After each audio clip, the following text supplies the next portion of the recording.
If you follow Manchester City closely, you know there are weeks that feel like a ready-made film script, huge wins, wild score lines, and at the same time that uneasy sense that something is slightly out of place. So leave a like, subscribe, and switch on notifications, because today we're going to break down what's really behind this intense spell for City, with details that help explain why Pep Guardiola decided to raise his voice and protect the team's identity even as the criticism grows. The starting point is simple, but explosive. City are scoring lots of goals, but they're also conceding at a frequency that makes any supporter uncomfortable. And it's not the kind of unavoidable goal that comes from an opponent's moment of genius. In several moments, what shows up is a fragility in specific zones, especially around the edge of the box, precisely where City's organization is usually at its most demanding. When a Pep team gives space there, the alarm isn't small, it's a siren. And that was exactly the mood when he was questioned about the recent run in which the team shipped 6 goals in 2 games, on top of the scares in earlier matches with similarly exaggerated score lines. But Pep did what Pep does when he feels the discourse could distort reality. He didn't deny the problem, but he refused to let the narrative swallow what the team are building. His message was almost a manifesto of conviction. It's not that he accepts conceding goals. It's that he refuses to turn it into a sentence against City's style. In his mind, there are 2 possible readings of the same scenario.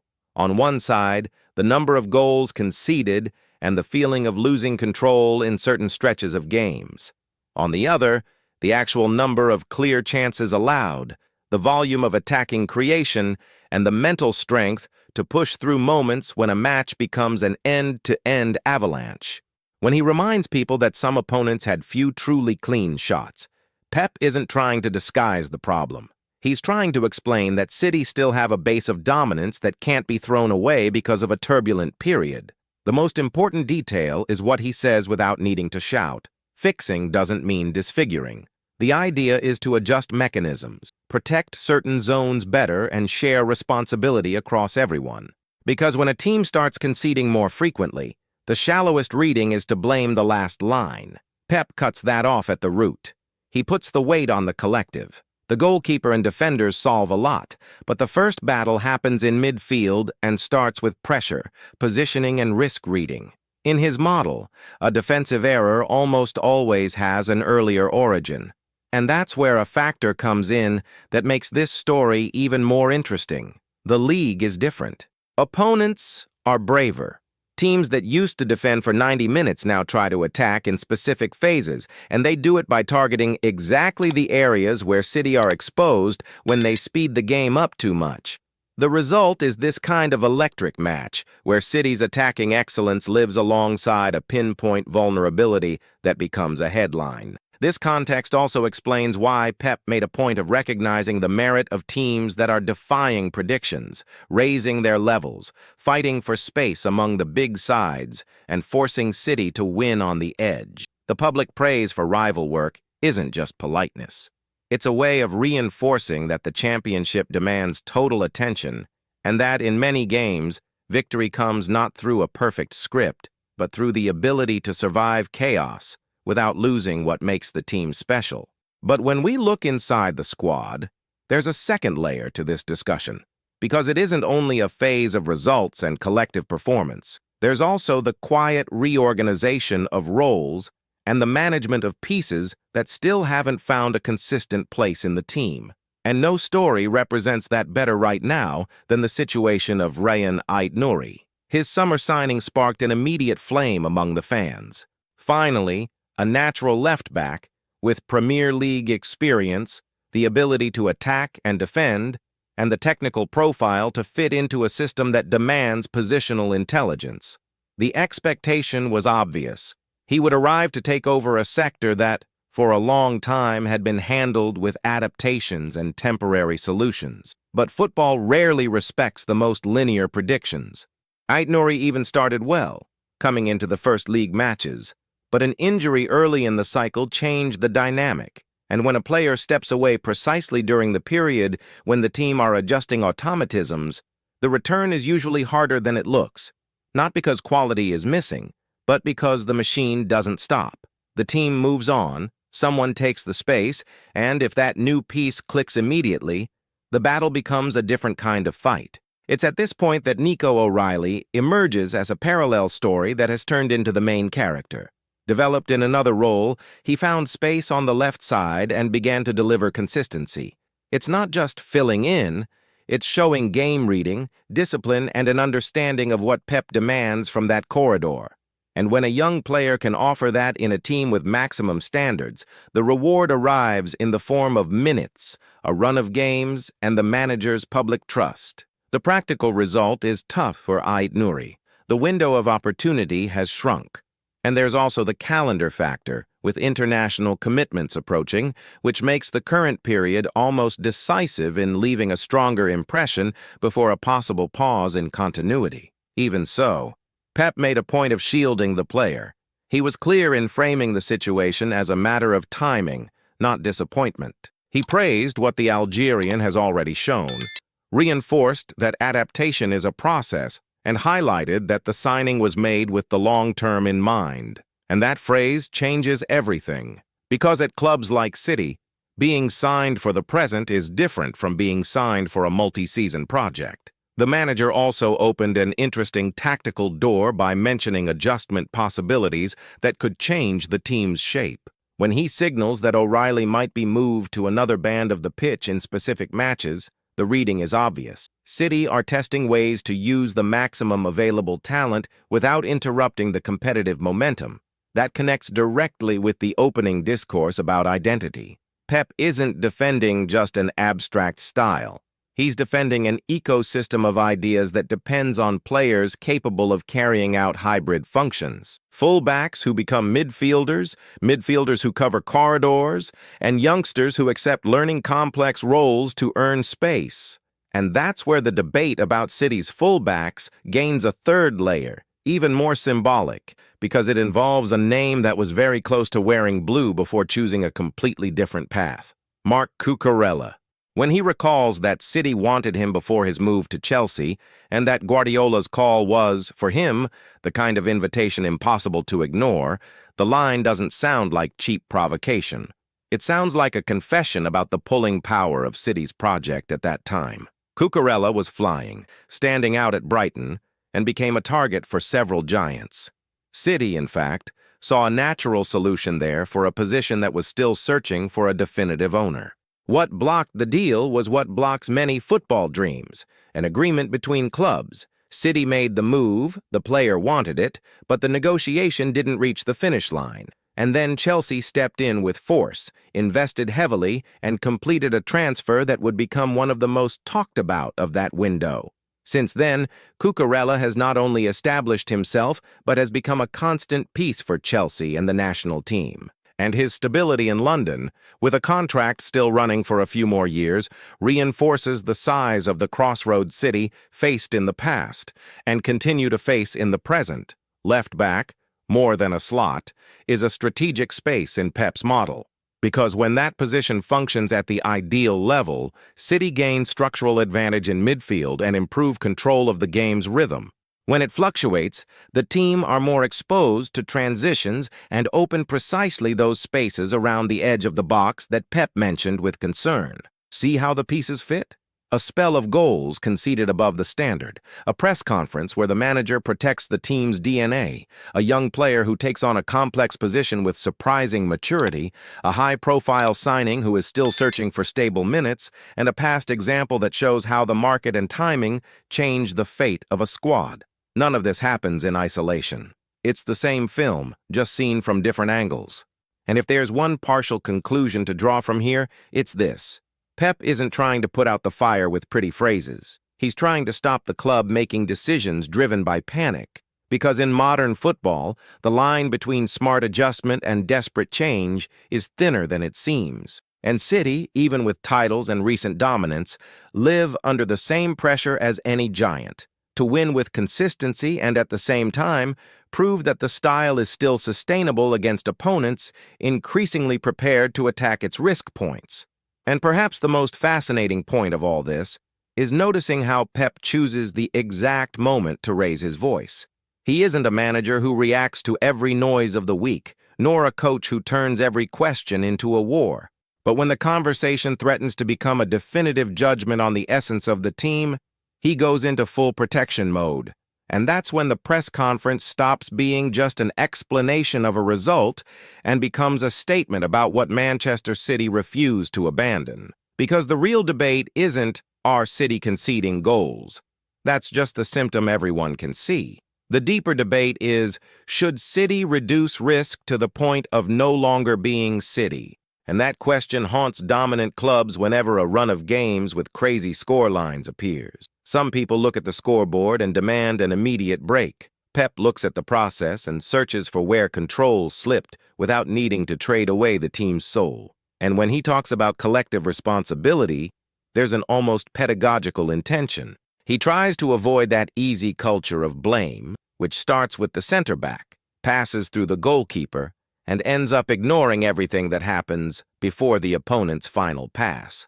In City's model, danger is born when the press loses its timing, when the block doesn't protect the right zone, when the recovery run is a few seconds late. One micro crack is enough for a competent opponent to find the hole that shouldn't exist. That explains why he seems bothered by goals from range or from the edge of the box. It isn't an aesthetic obsession. It's a structural reading. It's a region where City needs spatial control and player density. If that density fails, the team becomes a target for attacks that look far too simple for the level of control City usually offer. But then comes the irony that only an attacking side of this caliber lives with. As much as risk can scare you, it's also part of the mechanism that turns City into a creation machine. When the team accelerates to suffocate opponents, stacks players in attacking zones, pushes fullbacks inside, frees the middle so the game can flow, there's a price. It's not a price Pep ignores. It's a price he tries to renegotiate without abandoning the main contract that the style demands. And at this moment, the presence of athletes with flexible tactical reading has become a matter of competitive survival. That's why the left-back topic stops being a detail and becomes a central piece of this whole story. Nico O'Reilly isn't in the team just because it worked out. He's in the team because he offers a specific answer to the kind of football City are trying to sustain. When a young player coming through the academy accepts the task of interpreting a hybrid role with maturity, he becomes a kind of silent balance amid the chaos of elastic scorelines. The team needs someone who understands the moments to tuck inside, the moments to stretch wide, and the moments to be a midfielder without the ball, even if he is officially listed as a fullback. And that is exactly where Ryan Ait-Nouri's situation takes on contours that go beyond he isn't starting. It isn't about a lack of quality or a poorly planned signing. What seems to be happening, as Pep himself indicates, is that classic period in which the player is still absorbing the layers of demand of a team that plays like almost no other in Europe. City don't ask only for speed and technique. They ask the fullback to read the game like a midfielder, and the midfielder to understand the corridor as if he had been a fullback his entire life. Ait-Nouri has the tools for that. He has experience in the league, courage in carrying the ball, the ability to attack inside zones, and has already shown he can be useful at different heights of the pitch. But the injury interrupted his sequence at a moment when confidence and fit are built precisely through match rhythm. When he returned, the door was no longer so wide open. And in elite football, sometimes the minutes you lose to a physical issue turn into weeks of psychological and tactical dispute to regain ground. That's why Pep was so careful in saying he is happy with the player's start and that the absence of a longer run has no hidden reason. He knows that this kind of public statement also protects the internal environment. It protects the athlete, protects the supporters from rushed conclusions, and protects the club from the need to turn a normal adaptation process into a transfer market drama. But City don't live only on internal balance. They also live under constant external pressure. And while the supporters debate the present, there's an elegant ghost hovering over that left side. The idea of what could have been with Marc Cucurella. When Cucurella reveals that he wanted to go to City and that a phone call from Guardiola would have been enough to convince him of any sacrifice. This reopens an emotional window for the supporter of this kind of team. not because he will return or because this is a disguised offer, but because it exposes how much City, in recent years, have been the desired destination for players at the peak of their value in the league. And most importantly, he points to a period when City were looking for a definitive solution on the left, while João Cancelo was used as an improvised alternative, with quality, but outside what would have been the ideal design. In other words, the market memory confirms that this gap isn't new. It has been discussed and monitored for some time, sometimes solved by internal solutions, sometimes by high-level improvisations, and now by an interesting contest between adapted youth and an established reinforcement. Chelsea, on the other hand, made the opportunistic move. They invested heavily, closed the deal, and created a bond that, by all indications, is stable. Cucurella established himself, became a continuity piece in a season in which the Londoners dream of competing on equal terms with the giants at the top. And when he talks about renewal and happiness at the club, the indirect message is simple. That story with City belongs to the past, which doesn't mean the past can't teach the present. Maybe that's why Pep defends patience with Ait Nouri so strongly, because he knows the cost of losing a market target, of seeing another giant take the solution you considered perfect. And he also knows the value of not burning stages when you finally bring in a player with the right profile for the role. In other words, he seems to be saying that City aren't looking for an emergency patch. They're trying to build a sustainable answer for seasons. And that brings us back to the start of the dilemma. City are accumulating wins and points, but carrying warning signs in their defensive behavior. The position in the table offers one kind of calm. The matches offer another kind of anxiety, and the manager tries to make the two coexist without one destroying the other. He knows that when a team concedes 4 goals in a match and still wins, the world splits between those who call it mental strength and those who call it a danger foretold. Pep seems to choose a third way. He sees the merit in turning a chaotic game around and, at the same time, uses that chaos as material for internal correction. That's a huge difference between a coach who puts out fires and a coach who manages a performance culture. Putting out fires is acting in desperation, so the smoke disappears. Managing culture is accepting that the fire reveals where the structure needs to be reinforced. And when he praises opponents and recognizes the difficulty of recent games, he is also drawing a map of the league. It's as if he's saying that winning comfortably has become the exception. The rule now is facing teams with courage, clear game plans, and physical intensity capable of punishing any lapse. That's why his concern isn't the fact that risk exists. It's the fact that the risk keeps repeating in the same place. If City can adjust those zones without losing attacking power, the squad earned 2 victories at once, one on the scoreboard and another in the narrative. Because the external story shifts quickly when the team returned to winning with more stable control. Suddenly, what was a defensive crisis becomes a small, natural fluctuation of an aggressive side. That's how football works when you're at the top. The same evidence can be read in completely opposite ways depending on the next week's result. And this is the point at which Ait Nouri's story can change tone very quickly. All it takes is a match in which Pep chooses to rotate the squad or a specific game that demands a different characteristic from the left back for his presence to gain new importance. A player with the ability to tuck inside and also threaten on the outside can be decisive precisely against opponents who try to stretch the pitch to attack City's backline. If the team seek more control in certain moments, it's natural to imagine the manager testing different combinations, not because someone is bad, but because the opponent's strategy demands a specific antidote. And the supporters, of course, live this process in the most visceral mode possible. Because those who watch every week aren't thinking about adaptation cycles of 6 months or a year. They're thinking about the next match, the next defensive scare, the next title on the line. It's this clash between terrace urgency and the coaching staff's strategic calm that always makes the start of a new phase so noisy. At the end of the day, everything you've read so far can be summed up in one emotional line. Pep is trying to get City through a period of extreme intensity without reinventing the team out of fear. He acknowledges the problem, maps the causes, praises who deserves praise, uses the pieces that deliver stability now, and keeps public confidence in the pieces that could be even more important tomorrow. And what's most interesting is that this doesn't sound like the speech of someone cornered. It sounds like the speech of someone who understands exactly the size of his team, the weight of his legacy, and the type of pressure that comes with always being among the favorites.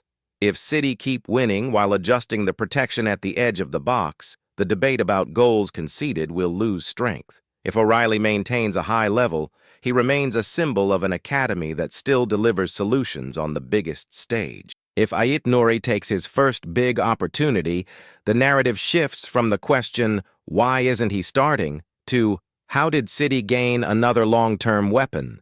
And if the league remains as competitive as recent signals indicate, Pep's team will need all these stories working at the same time, like pieces of a puzzle that only makes sense when it's complete. If this content helped you understand better Manchester City's moment and the behind-the-scenes of this left-back battle, leave a like and subscribe so you don't miss the next updates.